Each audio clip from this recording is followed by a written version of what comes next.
好多朋友仔咧曬臘肉咧會買好貴啲酒。嗱，今日賢妹一個價錢教識大家，我哋用呢種異曲酒就 OK 啦。我哋用古老傳統秘製方式曬出嚟啲臘肉，又好食又慳成本啦。呢個咧係阿爸做咗幾十年臘肉傳落嚟俾賢妹嘅，又香又爽脆又好食嘅。我哋依家臘肉咧10斤嘅比例，究竟要放幾多配料落去？酒咧我哋俾個3兩 OK 啦，唔需要俾4兩咁多，4兩咧太濃郁，酒味太多嘅話又冇咁香嘅喎。如果你俾2兩咧又唔夠份量咧，又冇咁香，10斤3兩比例就啱口啦。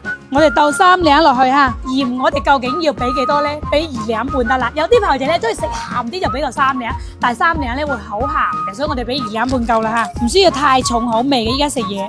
到咗糖啦，糖10斤，我哋都係俾個3兩。糖點解要俾鹽多呢？俾多啲糖，佢會爽脆好食好多嘅。